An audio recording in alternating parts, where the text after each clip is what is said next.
Boa noite, estou começando mais uma leitura didática aqui no Instagram. Aulas Professor Wellington. Sejam todos bem-vindos, desculpe aí um pequeno atraso. Eu tive que dar uma saidinha, acabei me atrasando. Então aqui, ó, antes do café eu fico assim e depois do café eu fico assim, tá? Bom, gente, nós vamos trabalhar hoje. Opa, tem gente chegando, boa noite, sejam bem-vindos e bem-vindas, tá? Vamos começar aí a conversar um pouquinho, tá? Tava mostrando aqui minha xícara. Alguém aceita? Antes do café eu fico assim, triste, e depois do café eu fico mais animadinho, tá? Pessoal, obrigado aí pelo elogio da caneca. Isa. Então vamos lá. A minha ideia hoje, eu estava discutindo com uma turma da aula de Sociologia, em que nós trabalhávamos aqui no livro da Positivo, e a gente fazia uma discussão sobre a cultura antropológica, tá? Primeiramente, não sei se vocês sabem, cultura além de ser tudo aquilo que é feito pela humanidade, ela faz parte de um ramo de estudo, de uma parte da sociologia chamado antropologia, que estuda o comportamento, os costumes, o legado dos seres humanos. A Nayara, bem-vinda. O que nós podemos pensar? Eu discuti a questão do conceito de cultura. Todo fazer humano é cultural, porque a cultura passa pela criatividade. Então, se eu planto uma muda, esse plantio é uma cultura. Não é à toa que a gente fala cultura do milho, cultura da soja. Ou seja, então cultura é todo fazer humano. No entanto, há uma dimensão desse fazer humano que é chamada de cultura antropológica, que é aquela cultura que ela é repassada de geração em geração. E hoje nós vamos falar de uma parte dessa cultura antropológica, que é a música. O saber musical, a transmissão cultural da música, ela é passada de geração em geração, tá? Nós estamos, hoje, é uma segunda de carnaval, não era nem para eu estar aqui, e talvez nem vocês. Era para a gente estar procurando um bloquinho por aí, era para alguns no carnaval gostam de viajar. Talvez até alguém aí esteja me assistindo de um sítio, de um outro lugar de descanso que não seja casa. Mas muita gente, o carnaval é uma festa popular. Isa, música é bastante cultura mesmo. Então, nesse momento, eu discutia que tudo é cultura. Todo ritmo musical, não interessa se é aquela música mais bem trabalhada. Tem canções que um autor demora anos e anos. Agora já baguncinha, né, professor? É bom, né, a gente distrair um pouquinho. E eu sempre achei interessante, inclusive a cultura do carnaval, ela traz muita reflexão, muito ensinamento. Eu gostava muito de ver, na verdade eu sempre carnaval, eu gostava assim, eu gostava de curtir os bloquinhos, aqueles mais durante o dia, de manhã, à tarde. À noite eu sempre gostei mais de ver os desfiles da escola de samba. Eu nunca fui muito fã de sair à noite no carnaval, não. Eu gostava mais de curtir, de ver ali um pouquinho do carnaval da Bahia, o carnaval de Recife, e aí ia assistindo os desfiles de escola de samba. Nós temos desfiles que marcaram a história, alguns polêmicos, outros que trouxeram assim, lembranças assim, mais de momentos da história brasileira. Tá? Nós já tivemos desfiles assim, sobre a independência do Brasil, sobre a libertação dos escravos. Nós já tivemos desfiles de toda a natureza. E todos esses desfiles, Márcio, seja bem-vindo, todos esses desfiles ajudam a gente a pensar no carnaval como uma festa popular, tá?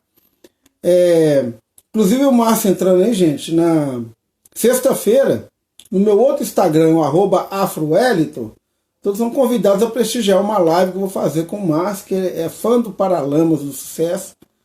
Foi uma banda que estourou nos anos 80 e anos 90 também, e que tem canções também que ajudaram muito a desenvolver essa cultura. Essa cultura musical. Então quem puder prestigiar com ele será na sexta-feira. Mas na verdade a minha intenção é falar mais de carnaval amanhã, que eu tinha planejado tocar mais no tema do carnaval. É isso aí, Márcio. Paralamas do Sucesso na área. Sexta-feira nós vamos bombar com Paralamas aqui, tá? Um cafezinho aqui em sua homenagem, né? Eu tô com o lado triste, eu gosto de mostrar o lado alegre. O problema é que o lado alegre eu tenho que pegar com a mão contrária. Bom, vou começar aqui, gente, falando de alguns ritmos musicais. Apesar da intenção de trabalhar o carnaval ser amanhã, eu queria mostrar para vocês o primeiro samba, talvez a canção mais antiga, ela é de 1916, que se chamava Pelo Telefone, é um samba do Donga.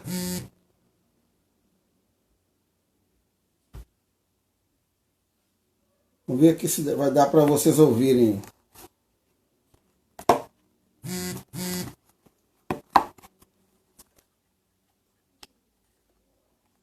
Helena, tem os... Pular anúncio aqui. Pelo telefone, samba carnavalesco, gravado por Baiano e o Corpo de Coro, para a Casa Edson, Rio de Janeiro. Presta atenção na letra. O chefe da folia pelo telefone manda me avisar que com alegria não se questione para se brincar. Ai, ai, ai. Esse é o samba mais antigo. Pra trás, o rapaz. Uma raridade, 1916. Ai, fica triste se é capaz de esperar.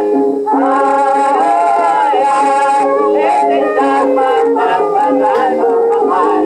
Ai, ai, fica triste se é capaz de esperar.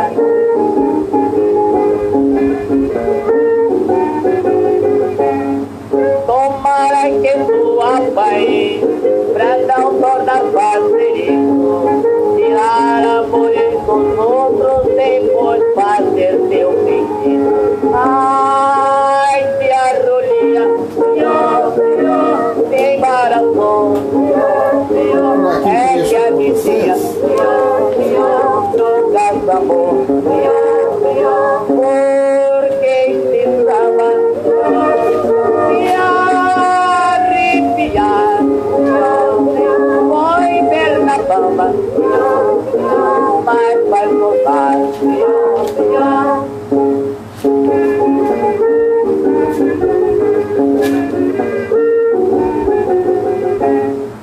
O peru me disse, se você morrisse, não fazer tolice. Eu então saísse dessa esquisitice, me disse, não disse.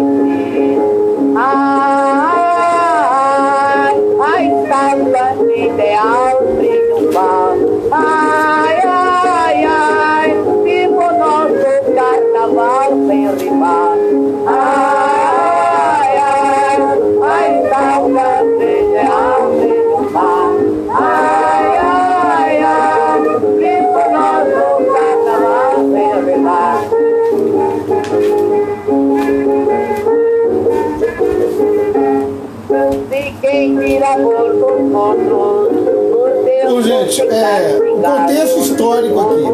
1916 foi um ano, né, marcado pelo processo de reforma urbana no Rio de Janeiro. Era o famoso bota abaixo do prefeito Pereira Passos, que estava a todo vapor derrubando as moradias dos pobres para construir largas avenidas, para tornar o Rio de Janeiro uma cidade maravilhosa, atrativa aos turistas. Enquanto isso, o povo mais pobre estava nos guetos, nas favelas. As favelas se tornaram os novos quilombos. Quilombos, como você sabe, né, são aqueles refúgios de escravos fugidos que tentavam recuperar o seu passado na África, buscavam recuperar suas memórias, onde eles buscavam ali um espaço livre, onde podiam plantar, colher, relembrar sua cultura. E foi o momento em que o samba foi criado. Tá? Essa música aí, pelo telefone, quando fala assim, pelo telefone, o chefe da polícia mandou avisar para acabar com essa festa aí. Por quê?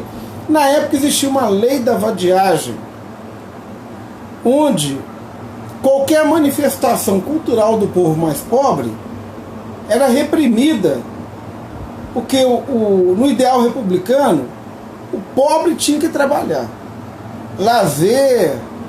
Até hoje tem gente que ainda pensa assim, né? Lazer, cultura era coisa para elite. Ou seja, a cultura a cultura era algo reservado à elite. E o que era considerado cultura naquela época? Aquilo que vinha importado da Europa. Então as pessoas se reuniam para poder ouvir os clássicos, ouvir música francesa. Não havia ainda uma cultura nacional desenvolvida. O Brasil tinha acabado de proclamar sua república, mas ainda não tinha uma identidade nacional. A busca por essa identidade nacional é que fez surgir uma cultura musical, e o samba contribuiu muito para desenvolver essa cultura musical. A Nayara está perguntando, como assim para a elite, professor? Deixa eu recuperar aqui. O contexto que eu estou falando tem a ver com a canção que eu acabei de exibir, que foi a canção Pelo Telefone, de 1916, que foi a primeira canção popular surgida no Brasil. Até então, não havia muitas produções nacionais. As elites, o que eu estou chamando de elite? A classe dirigente, a classe empresária da época, a classe industrial, da indústria estava nascendo, os grandes agricultores, latifundiários, mas que não no campo, mas os que iam para a cidade. Naquele momento, a cultura que eles prestigiavam era uma cultura importada, uma cultura que vinha da Europa. Então, ou seja, quando eles iam nos cabarés da época, os bares que seriam da época, né, iam para lá para prestigiar a cultura francesa. Por quê? Os republicanos queriam romper com o passado português e queriam importar da Europa aquilo que representasse a liberdade. E nada melhor do que... Beleza. Foi nada, né? Entendeu, né? Então eles queriam prestigiar a cultura que era de fora. Não havia ainda uma valorização do que é nacional. O samba é que tornou a cultura brasileira ativa. Porque a partir daí que se passou a valorizar o que era nacional. E nós tínhamos uma questão aqui também, que é uma questão de identidade.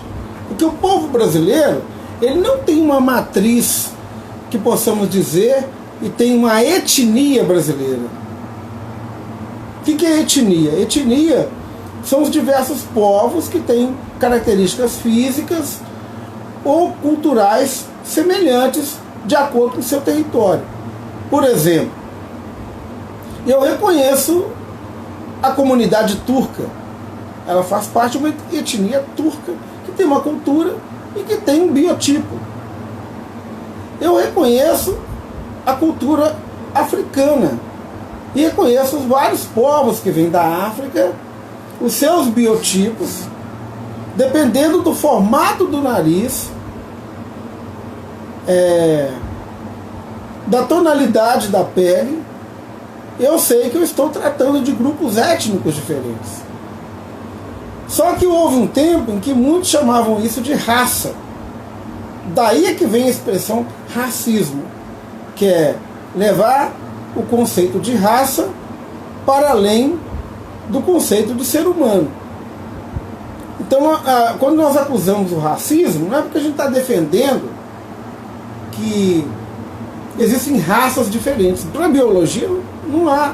A raça humana é uma só. Mas nós temos aí, quando você fala assim, tem raça negra, raça branca e raça amarela. Quando se diz isso, é para mostrar que existe um racismo, que é o quê? É elevar o conceito de raça para além das relações humanas. E aí, naquela época, nós não tínhamos no Brasil um racismo tão forte como nos Estados Unidos, que lá você... Por quê? Porque aqui no Brasil nós tivemos uma mestiçagem muito grande. Os portugueses vieram para explorar.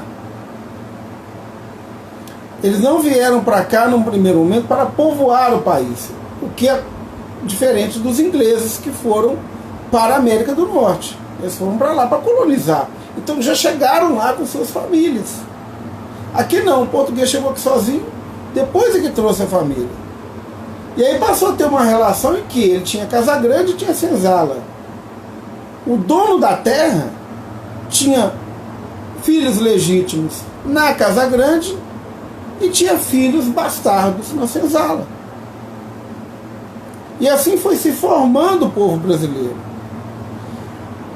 E ainda, quando chegou a República, tinha um ideário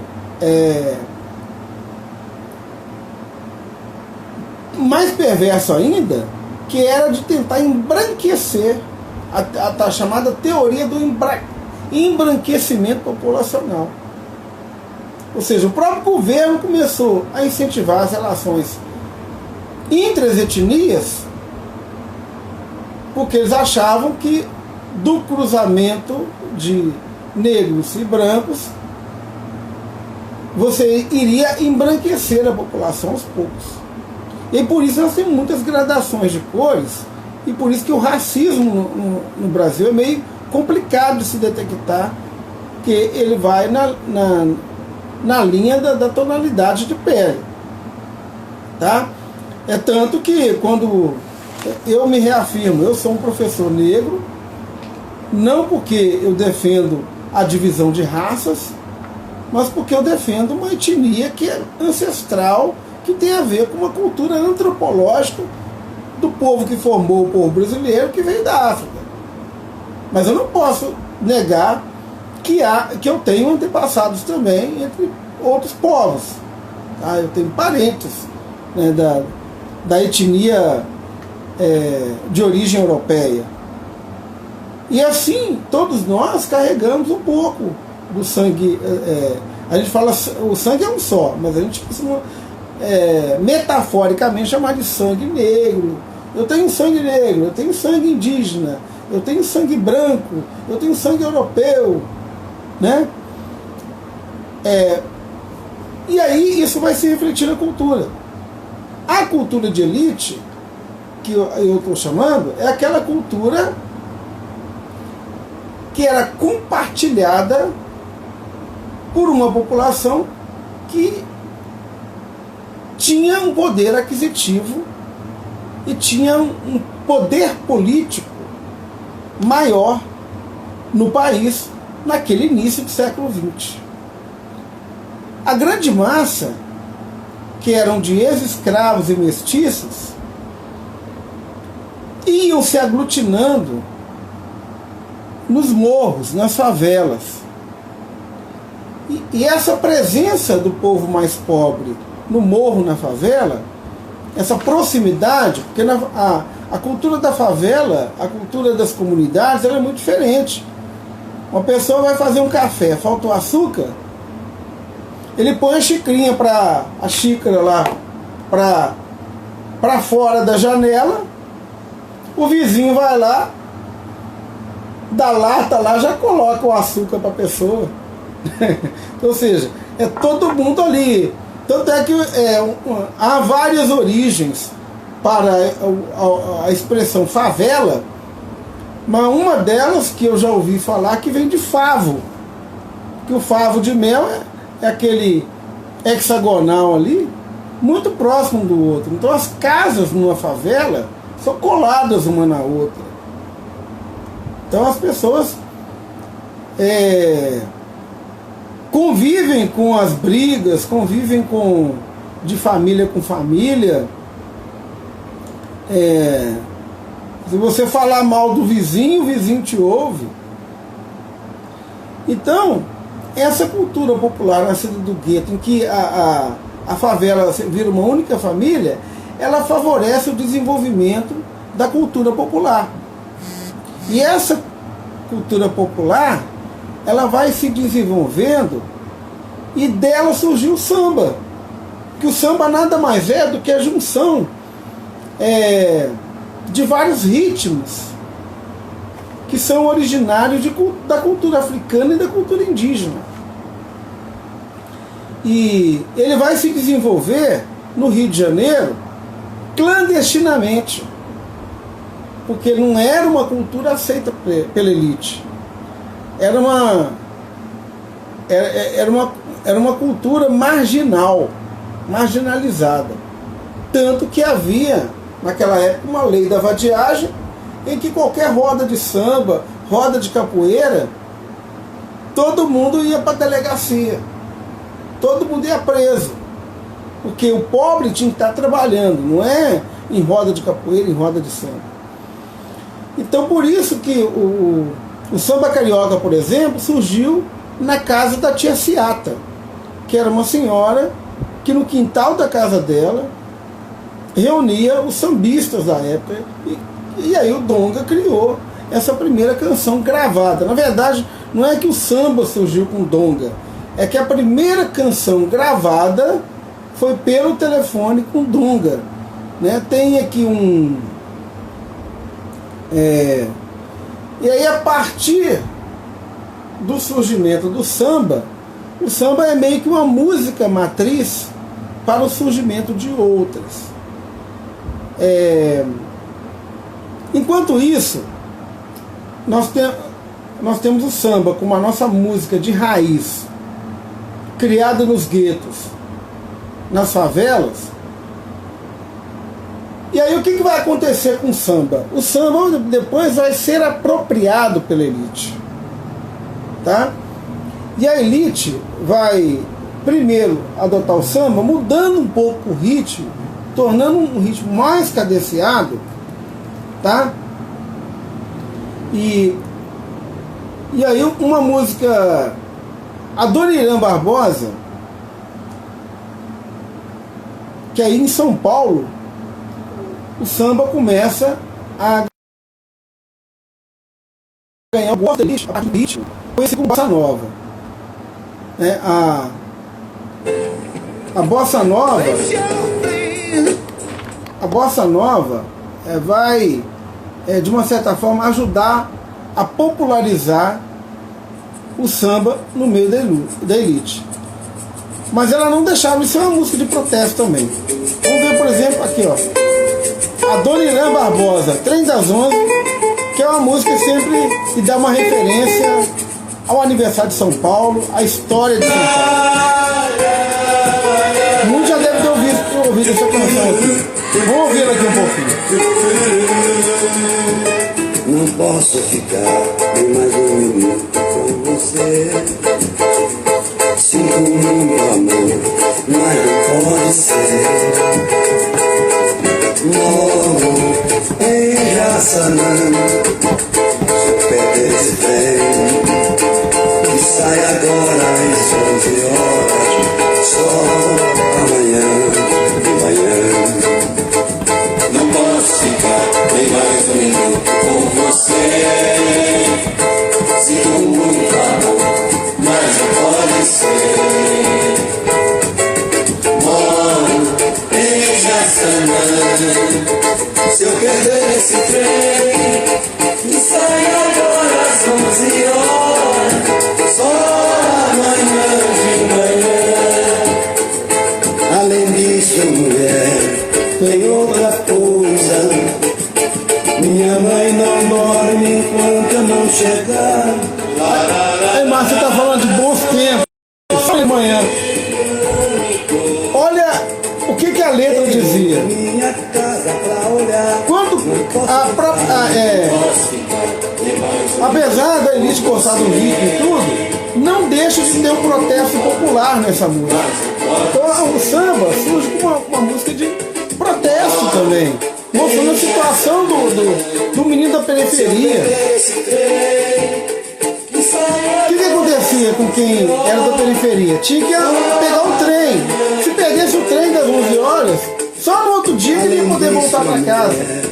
Por que a mãe não dorme enquanto ela não chegar? Minha mãe não dorme. Porque toda mãe de filho pobre, de filho negro, tem medo do que pode acontecer com o filho na rua, da violência que ele pode sofrer, porque sabe que o racismo, que o preconceito ainda era algo pujante e que existia, apesar de naquela época, escritores pregarem, né, como Sérgio Buarque de Holanda, falaram que o racismo era cordial, que aqui todo mundo convive muito bem, né? Mas Trem das 11 é uma música que ajuda a trabalhar essa questão urbana, né, daquele que vem desse momento em que o Brasil está se industrializando, e aí que na verdade a bossa nova é um ritmo que vai surgir no Rio de Janeiro. A Dona Irã Barbosa vai trazer esse ritmo para São Paulo, tá?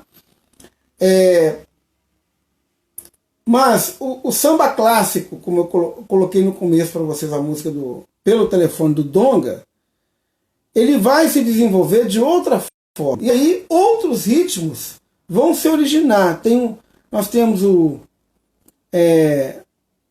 samba canção, samba de roda, e chegando inclusive no famoso pagode, tá? Mas aí eu vou fazer um paralelo com os ritmos musicais dos Estados Unidos, que vão influenciar muito o Brasil, tá? Porque mais ou menos, logo que a gente chega nos anos 50, que aí, anos 50, 60, nós vamos ver a influência aqui do rock and roll, tá? E antes de falar do rock and roll, eu vou falar de uns ritmos americanos que é um pouco que é guarda-chuva do rock and roll, que é guarda-chuva do funk, que é guarda-chuva do rap, que é um ritmo chamado de blues. Aí deixa eu pegar um sucesso americano aqui, de um blues antigo, para a gente poder tentar dar uma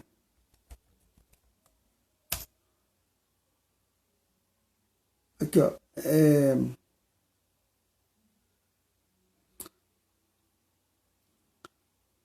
Não sei se vocês já ouviram falar que, na verdade, foi uma mulher negra que inventou o rock.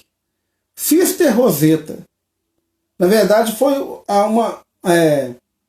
era um ritmo afro-americano, né, que era chamado de blues, que deu origem ao rock and roll. Esse que talvez teria sido uma senhora negra que cantava. Eu vou tirar meu telefone aqui do pedestal aqui, para que vocês vejam um pouquinho. Eu vou esperar. Vamos ver se vai dar para ver.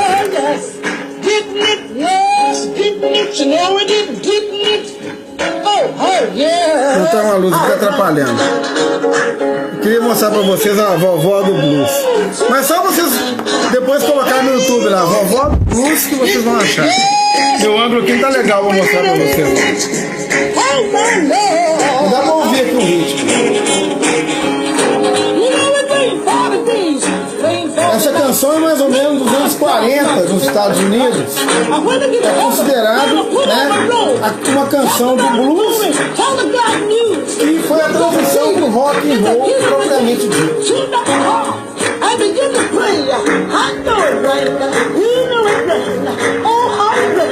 Rosetta Sister, também conhecida como vovó do blues, é uma senhora negra, obesa,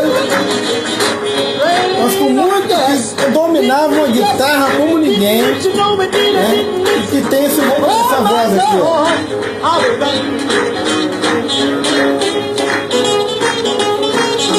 E aí, qual que é o paralelo que eu quero fazer entre o surgimento do samba no Brasil com o surgimento do rock americano?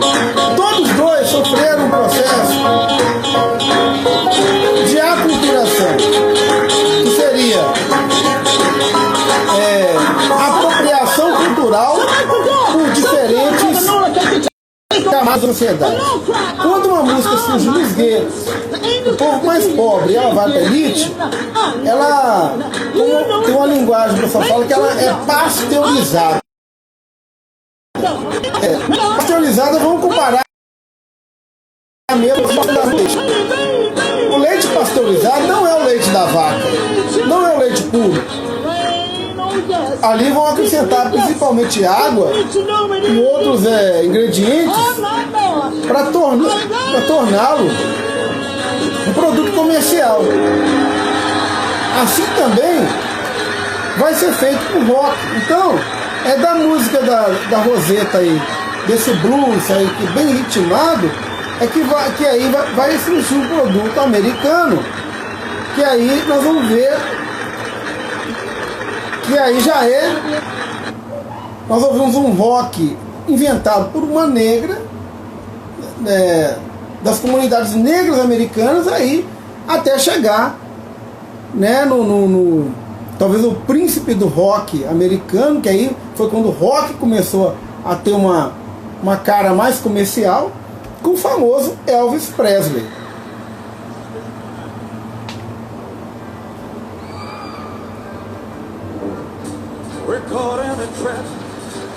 Aí.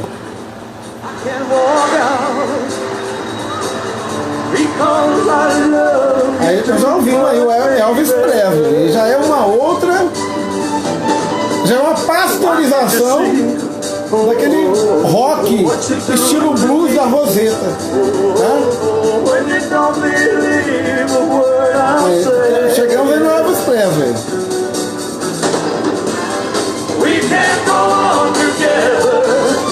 Suspicious minds, and we can't feel our dreams on suspicious minds. So if an old friend I know shove it up your nose, that's why I say. E aí do Elvis Presley nós vamos pular para algumas bandas mais famosas de rock, né? Então nós vamos ver aqui agora os famosos Beatles, The Beatles, né, que a banda inglesa que vai realmente popularizar o rock and roll pelo mundo.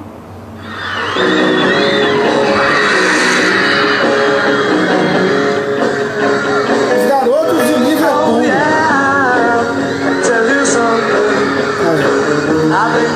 Aí sim vai ser a popularização, a comercialização do rock and roll como produto internacional.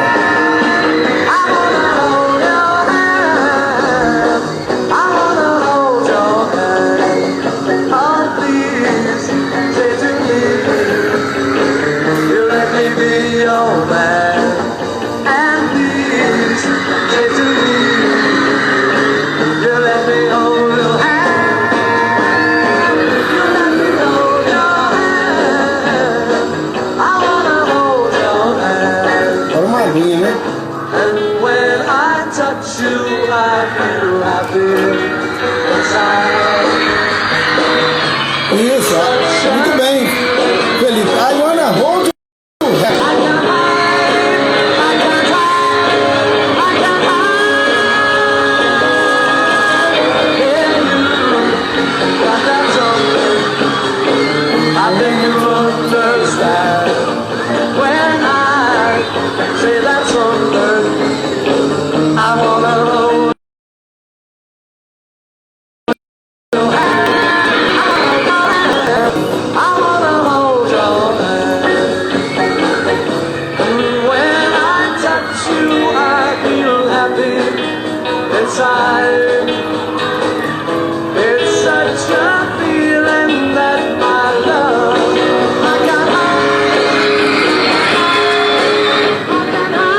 E aí, pessoal, o que vai acontecer com esse fenômeno?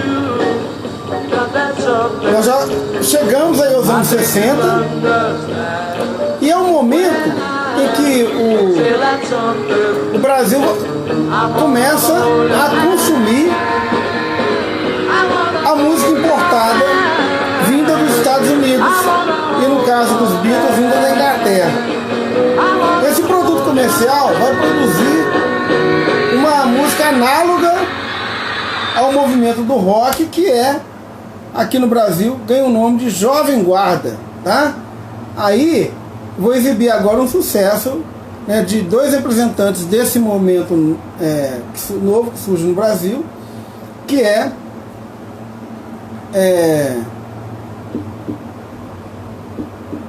Roberto Carlos e Erasmo Carlos, tá? Na fase Jovem Guarda, que já é essa tentativa.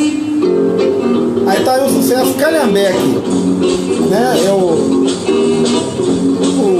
A Ford chegando no Brasil, né? Com o famoso Ford Bigode, tá?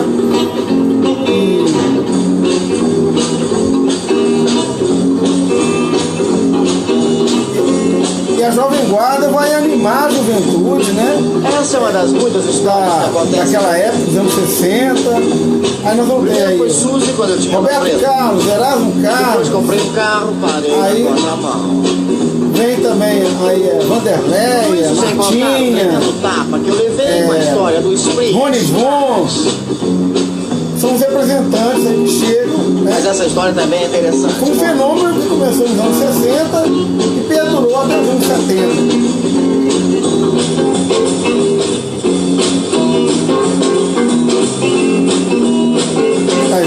Mandei meu Cadillac pro mecânico outro dia, pois há muito tempo um conserto me pedia. E como vou viver sem um carango pra correr meu Cadillac, bibi?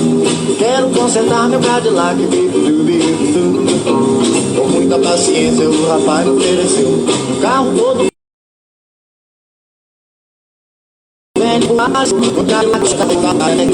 Quero buzinar na Calhambeque. O Cadillac era o modelo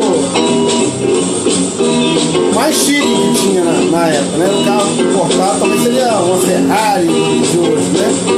E o Calhambeque seria ao mais popular, estava apesar tão dessa elite que tinha naquela época, mas olhando o mais para o lado popular com a cara dos de caras, palmar. poucos caras que havia no Brasil. E aí era o Ford Bigode, né? Que aí na canção foi chamado de Calhambeque, O né? meu calhambeque fez questão de passear.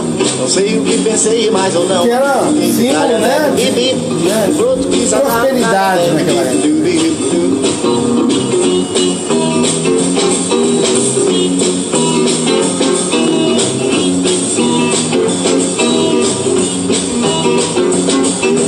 Muitos outros brotos que encontrei pelo caminho falavam que estouro, que beleza de carrinho.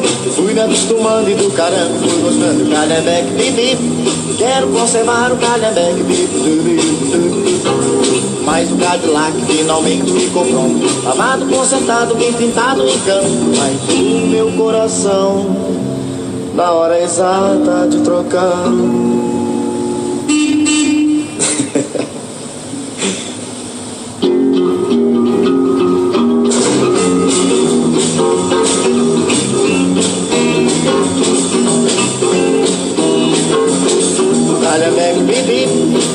Aí ao mesmo tempo que nós tínhamos aí o Calhambeque, né? Nós tínhamos uma infinidade, eu merecia talvez um dia a gente falar só sobre a Jovem Guarda, né? Mas assim, pra gente começar a ver como que essa coisa. Me desculpe, mas agora eu vou. O ritmo musical vai ajudando a criar outro. Existem Falar que mil cultura, garotas querendo passear comigo, mas é tudo por causa do calhambeque. Depois, o que vai acontecer aqui no Brasil? Nós vamos viver, a partir dos anos 60, um período conhecido como o período da ditadura militar. E quando o Congresso é fechado, várias liberdades são cerceadas, a Jovem Guarda sobrevive a isso. E o pessoal da Bossa Nova, os críticos da Jovem Guarda, diziam que ela servia esse regime porque o rock seria naquele momento a música alienante. Por isso, olha como é que são as derivações. É justamente o rock and roll que vai surgir depois, nos anos 80, é que vai ser a música de protesto, que inclusive na luta pela democracia. Então surgem várias bandas de garagem, como Aborto Elétrico, Capital Inicial, Legião Urbana, Paralamas do Sucesso, né? Aproveitando que o Márcio está aí participando conosco, vão surgir em contestação, aproveitando também uma abertura política que vai surgir com Geisel, Figueiredo, e começam assim a tentar pressionar pelo fim daquele período ditatorial.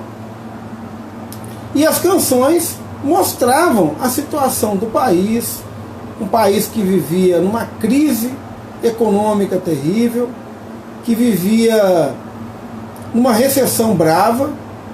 Então, é naquele momento que surgem várias canções de protesto. E aí a banda Legião Urbana vai trazer isso, né, com força, né, principalmente no álbum Que País é Esse? Ou seja, aí a gente deixa de ter aquele rock lá legal, calhambeque, né? A Jovem Guarda nos anos 60, que só tratava de questões de amor, né? Da menina que eu conquistei, daquela menina bonita que eu vi na praça. E aí a nova roupagem do rock and roll vai se inspirar no movimento dos anos 70, no movimento hippie, que é um movimento de protesto contra a saída, contra a participação dos Estados Unidos, a participação vergonhosa na guerra do Vietnã. Então, ouvi aqui um pedacinho de Que País é Esse, para a gente poder ilustrar um pouquinho esse momento.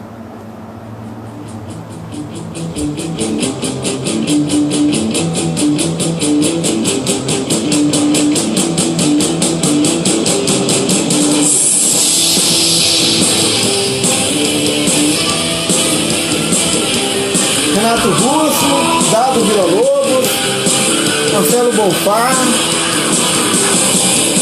Legião Urbana.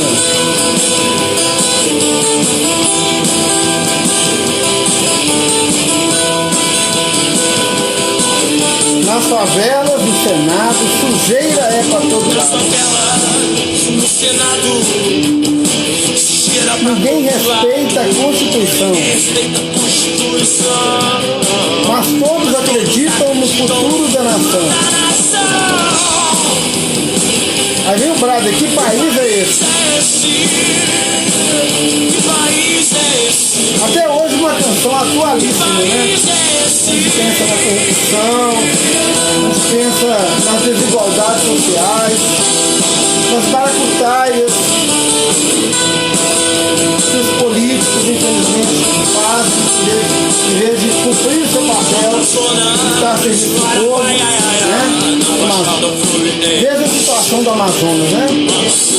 Principalmente agora na pandemia.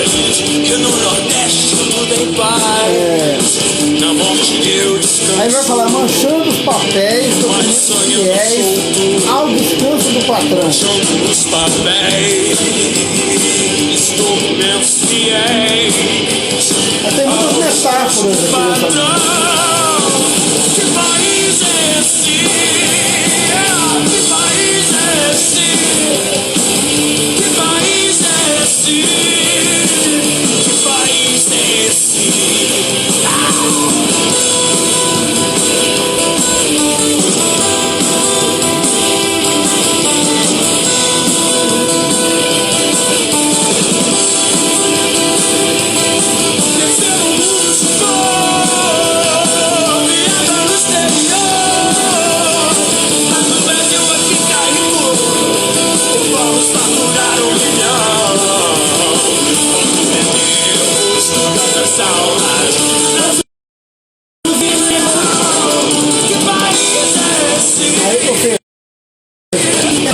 As almas dos nossos índios em um leilão.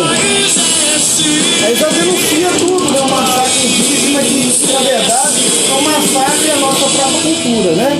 Em homenagem ao Márcio, está aí um trechinho da música cantada pelos Paralamas do Sucesso. A voz é Herbert Viana.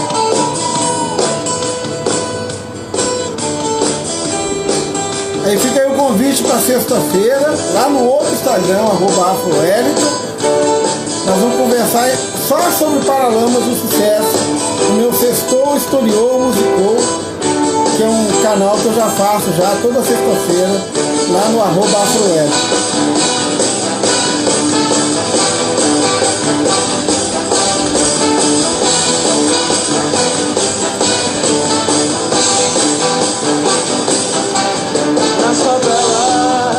Senado, sujeira pra todo lado, ninguém respeita a Constituição, mas todos acreditam no futuro da nação. Que país é esse? Que país é esse?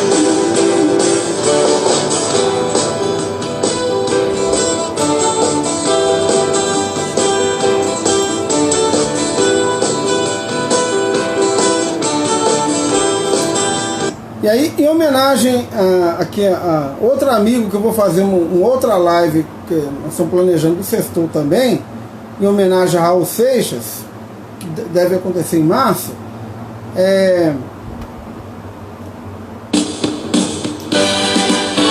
Raul Seixas também foi um grande precursor do rock e ele começou a fazer uma transição do rock com outros elementos da cultura popular. Aí nessa música aqui, O Dia em que a Terra Parou, ele fala do momento que parece que ele está prevendo a pandemia que nós estamos vivendo hoje. O Dia em que a Terra Parou.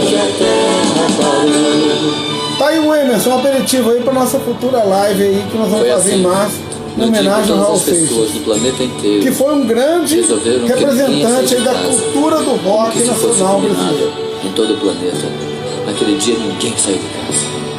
Ninguém. O empregado não saiu pro seu trabalho. O empregado não saiu pro seu trabalho, porque o patrão também não estava lá. Olha, não é lockdown, não é pandemia, gente. Pois sabia a dona de casa não saiu para comprar pão, apesar que as padarias estão abertas. E o guarda não saiu para prender, pois sabia que o ladrão olha a ironia. E o ladrão não saiu para roubar, pois sabia que não ia ter onde gastar. Diga a terra parou, diga a terra parou, diga a terra parou, diga a terra parou. E sem o sino a badalar, pois sabiam que os fiéis também não estavam lá. E os fiéis não saíram para rezar, pois sabiam que o padre também não estava lá. E o aluno não saiu para estudar, pois sabia o professor também não estava lá. E o professor não saiu para lecionar, sabia que não tinha mais nada para ensinar. Na verdade, se pensar na lógica do ensino presencial, né, nós estamos meio reféns aí.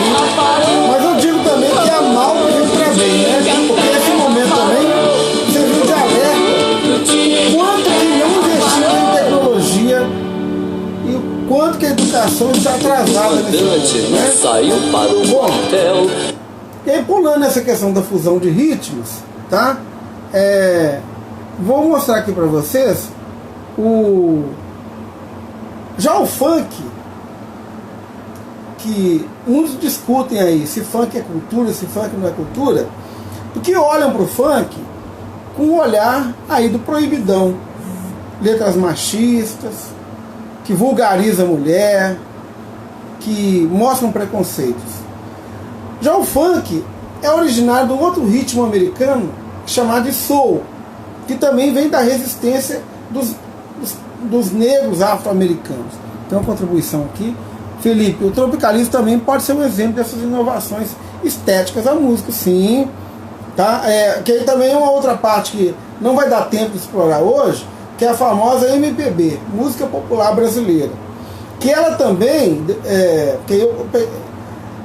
amanhã eu vou fazer essa transição melhor, porque aí eu vou falar um pouco do carnaval, e vou explorar esse lado do samba, e vou trabalhar dessa influência aí da bossa nova e do movimento tropicalista, que também vai fazer uma transição tanto com samba quanto com rock, que é uma outra vertente que nós vamos ver também, muito importante para essa construção da história brasileira. Na verdade, música, gente, é um assunto muito agradável, que eu gosto muito de trabalhar com a história da música. Se você vir uns 10, 20 lives aí, a gente não vai dar conta de falar de tudo, tá? Ô, Léo, seja bem-vindo aí. Depois essa live vai ficar gravada, depois vocês acompanham no Instagram, Aulas Professor Wellington, tá? Aí na Música é Tradição, muito bem. Aí, nós temos só mais 10 minutos, porque para deixar gravado eu não posso deixar muito passar de 1 hora, né? Então, eu vou falar agora só dessa transição para o funk, e aí eu vou deixar os demais conteúdos, aí vou voltar no tropicalismo, vou trabalhar essa questão da transição aí da bossa nova, para as variações do samba, até chegar um pouco no carnaval amanhã, tá? Opa, tocando mob no violão, que legal, Léo. Depois vou querer que você entre ao vivo aí para falar com a gente, tá? Mais uma atrasadinha também, quase no final. Miriam, boa noite a você, tá? Então agora, mas chegou na hora boa, que eu vou falar agora da origem do funk, tá? Quem já ouviu falar do famoso James Brown? Ladies and gentlemen, there are self-acknowledged wonders of the world. You are about to witness fate. Standing in the spotlight on showcase are 12 young men who have given you such tunes as the Grunt, Pass the Peas, Give Me Some More. Ladies and gentlemen, without no doubt, these are the JBs. Então, esse ritmo chamado soul, ele que vai dar origem ao funk americano. E aí, quando muitos colocam a questão do proibidão e tal, eu vejo que discutindo, assim, ridicularizando o funk, dizendo que funk não é cultura. Afirmo pra vocês, funk é cultura e não dá pra gente generalizar as coisas. Falar que tudo é ruim, tá? Aqui tá a origem do funk, né? Também, naquele mesmo momento em que o rock and roll tá? O funk é uma música do gueto, é uma música de resistência do povo negro norte-americano, estadunidense, dos Estados Unidos. Assim como o rap, todo o movimento do hip hop surge naquele contexto em que a juventude americana estava absolutamente crítica dos efeitos da guerra do Vietnã. As pessoas queriam pregar a paz, não a guerra. E olha que tem muita gente ainda achando que a guerra é a solução. Tem gente comemorando o decreto aí do presidente de ampliar o acesso às armas. Mas o movimento da juventude, que aí está nesse ritmo do soul, do funk, tem a ver com um mundo de paz, a luta por uma cultura de paz. E aí, a influência do funk brasileiro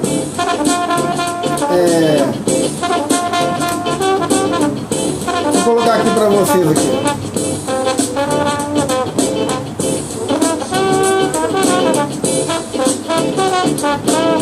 Nós vamos voltar. Alguns atribuem a Jair Rodrigues na música Deixa Isso Pra Lá, talvez a primeira imitação do funk americano, tá? O Léo Duarte querendo. Aceitar PicPay é vender à vista ou parcelado, sem custo. Vamos ver aqui, Léo. Deixa que diz, ou que tem. Beleza? Tranquilo? Aqui, Léo, esse aqui é o pedido em ser a origem do funk brasileiro. Sim. Jair Rodrigues. Você também. Você quer comentar um pouquinho? Professor, eu acho que. Ou você quer falar um pouquinho? Hein? Tranquilo, que o senhor pedir música. Tô aqui para ajudar. Hein? Tô aqui para ajudar. Beleza. Fica à vontade. O que você quer comentar com a gente aí sobre um pouco do que eu falei até agora? Sobre a questão do MPB, o MPB é muito mais que uma cultura. O MPB é um estilo de vida, é um jeito de se expressar diferente, professor. O MPB não é só música clássica brasileira. O MPB tem uma grande área de extensão, porque hoje em dia o MPB é simplesmente uma música antiga que os pais e as mães costumam escutar. Geralmente alguns jovens escutam, né? Mas mais pais e mães, avós e avós. E o MPB vem carregando uma cultura na descendência do Brasil, desde a história do Brasil, na época da ditadura, na época das guerras, até hoje em dia, como os MPBs atuais. Eles influenciam muito na nossa cultura. Tanto que tem até grupos lá fora do Brasil de MPBs próprios para receber músicos do Brasil. Muito bem, Léo. A questão que a gente chama de a música popular brasileira, ela tem um espectro muito amplo, né? Então, dentro da MPB, você encaixa tudo. Você pode encaixar... tudo é influência, né? O samba é considerado o grande guarda-chuva de tudo, né? Como eu coloquei lá, pelo telefone, a primeira canção, né? Foi gravada na história brasileira, lá em 1916.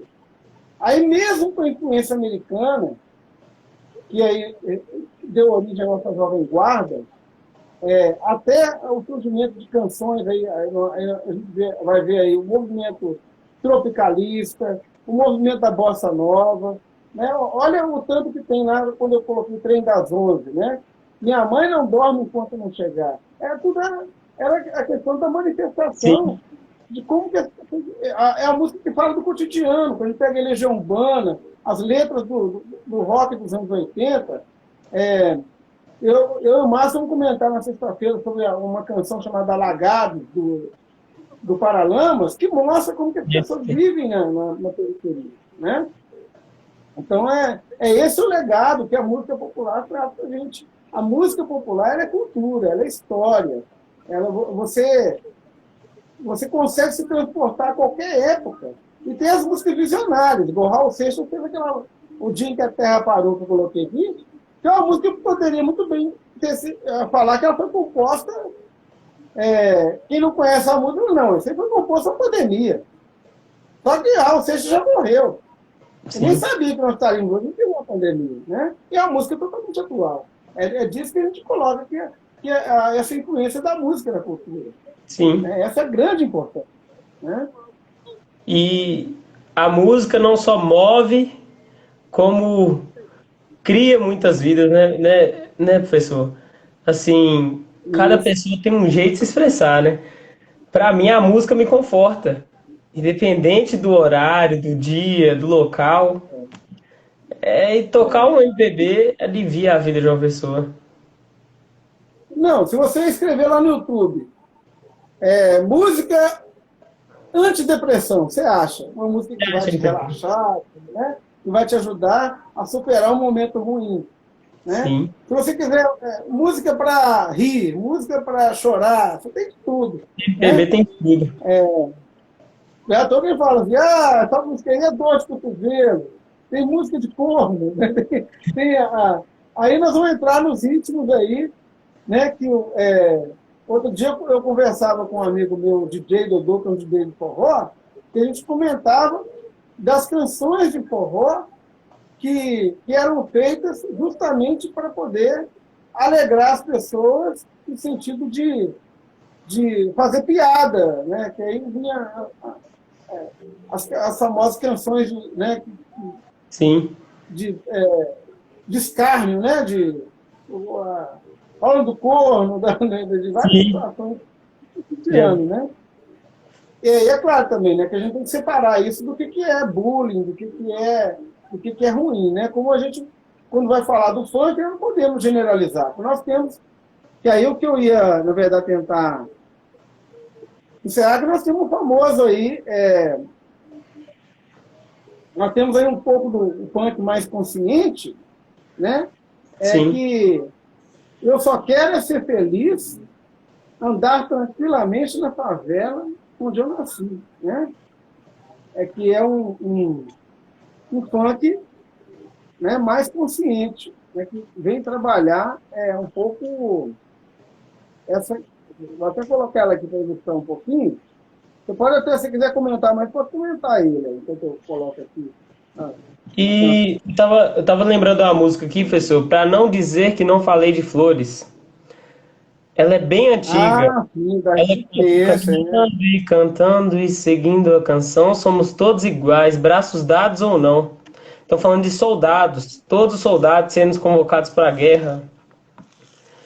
E tem uma parte que ela fala assim: vem, vamos embora, que esperar não é saber. Quem sabe faz a hora, não espera acontecer. Quer dizer que ele está falando. Eles querem que o Brasil tome uma postura, mas não querem que eles deixem acontecer de acordo com as reações de guerra, sabe? Eu vou até colocar ela aqui.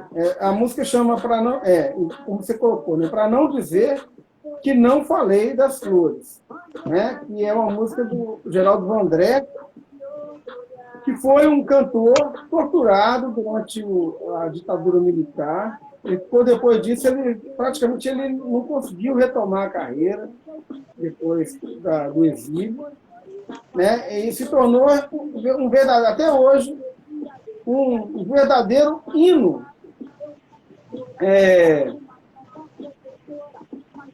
Um verdadeiro hino, né? Pela questão da luta pela liberdade, né?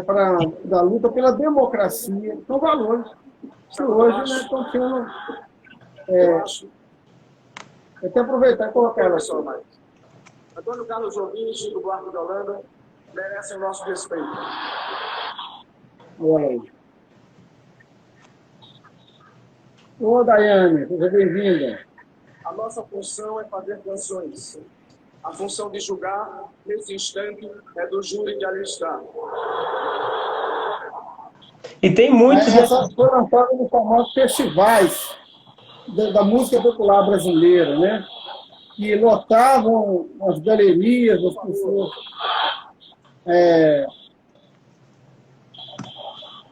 Essa aí foi da grande final, né? Em 1967. E aí o ano seguinte seria um ano de duras repressões, que o movimento estudantil vai ser duramente reprimido, né? E vai dar origem ao ato institucional número 5. Que foi aí, era realmente a ditadura escancarada mesmo. Né? Foi. Vou continuar.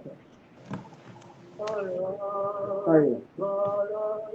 A própria aí, ó. Essa, a melhor referência da época da ditadura é essa música, ela que define a ditadura. Pra mim.